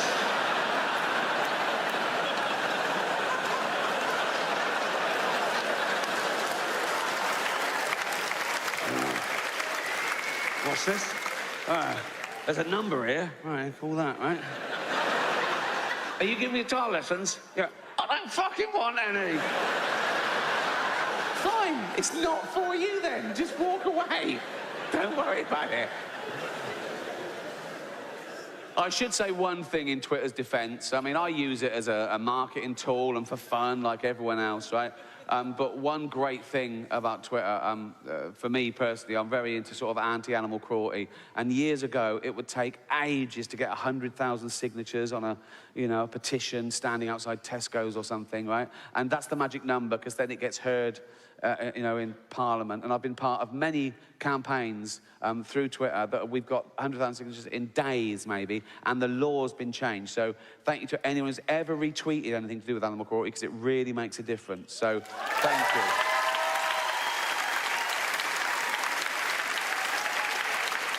But even something as like clear and distinct as animal cruelty, right? You think, no one's going to argue with that, are they? Yes, they will, right?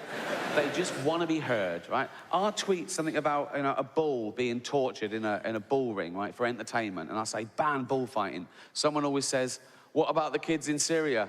What? Well, I'm not giving you a choice. I'm not... you can do both. I'm not saying throw that kid back in the hole, there's a bull here, right? You can... And there's one thing that I didn't want in my head, but it exists, so we got to deal with it now, that I found out through Twitter. There's a thing called the Yulin Dog Meat Festival in China every year, and it's horrendous. And we send people with money to buy the dogs to bring them back, but it's a drop in the ocean. They eat tens of thousands over this weekend. And I tweet the details why it's so horrendous in the petition. People don't really read it. It's a knee-jerk. People say, racist. I go, what?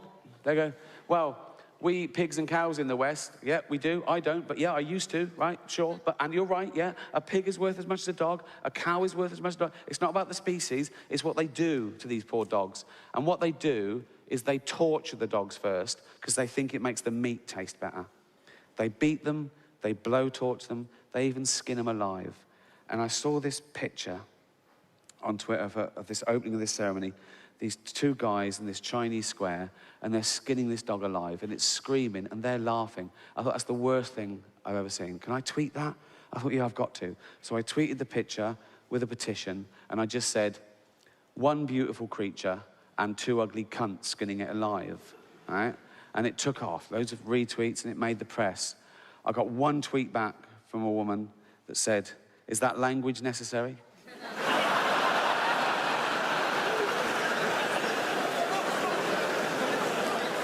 I should have left it, right?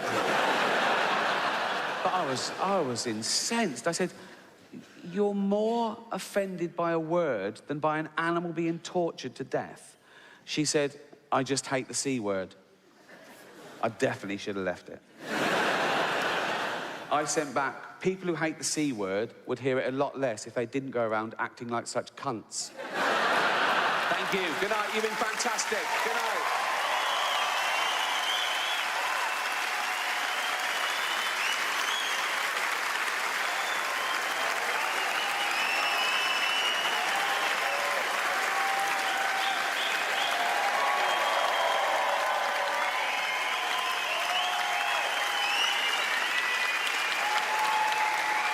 Cheers. Thank you so much.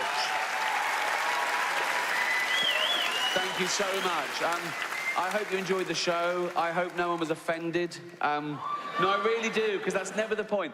I've always wanted people to know they can laugh at bad things without being bad people. And I think it's my upbringing. As I say, I grew up in poverty with nothing, right? But the point was to pay your way, then have a laugh. That was the men. The women carried on working, obviously.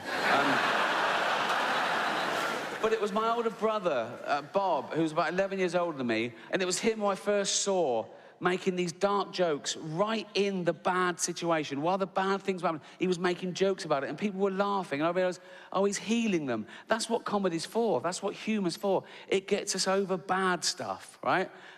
Typical Bob story. He once spent an hour in the pound shop in Hayling Island just asking the cashier how much everything was. Just to see if he could break this poor man's will. Right? And Bob was the first person I saw answer back to authority, and the first authority you come across are your parents, right? And he'd have an argument, he'd get in trouble, he'd get sent to bed, right? But I thought, no, he won the argument, though, right? And he teased my mum, and... So my mum was a typical working-class woman, I think, in that, as I say, we lived in a shitty area, right? And most of the houses had, like, a bit of mud and a stolen bike and fence posts missing. She mended the fence, she turfed the garden herself, she painted the step, because she thought, if it looked respectable, we'd be respectable. So it was about reputation, I guess. And so Bob would send her postcards that just read, "Is that paedophile postman still reading your mail?" And she'd take it and she'd go in and she'd be horrified. And she'd call Bob and go, "Bob, he saw it this time, you've got to stop doing that."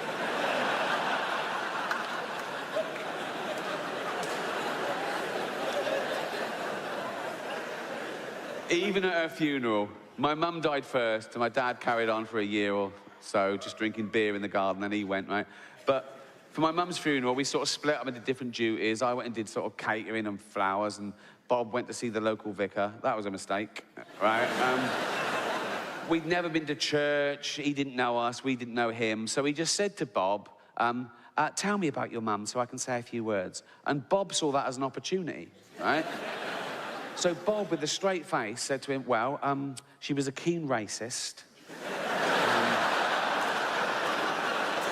And the vicar went, "Oh, I can't say that." Bob went, "OK, but she liked gardening," right?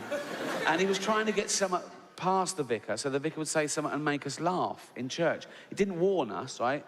And he did get something by the vicar. So we're called Ricky, Robert, Bob, Ricky, Robert, Marsha, and Larry. Now, Larry is the oldest. He's in his 70s, born in the war, right?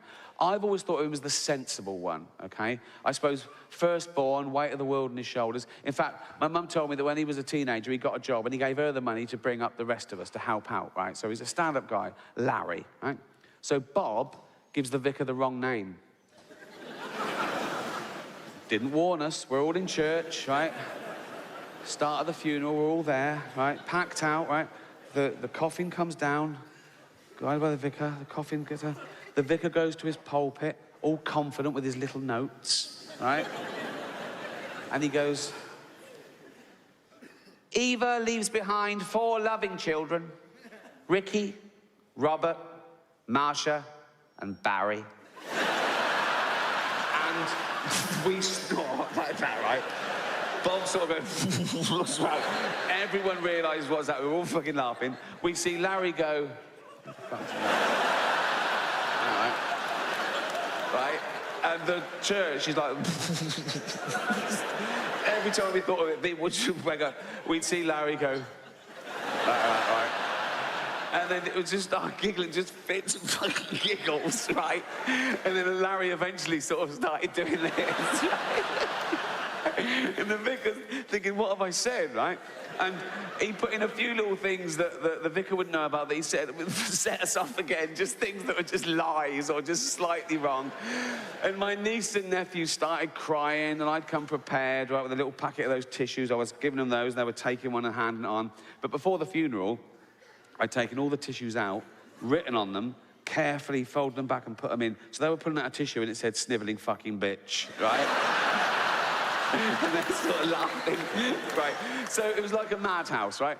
Everything the vicar said or did, we all started just fucking laughing, right? Right? And you could see the vicar was visibly sort of shook a little bit, right? And he ended the funeral, and he made a beeline over for me and Bob, right? And he came and said, sorry, was that okay? And me and Bob went, it was fucking brilliant, mate. It was fucking brilliant, mate. And that's what I'm talking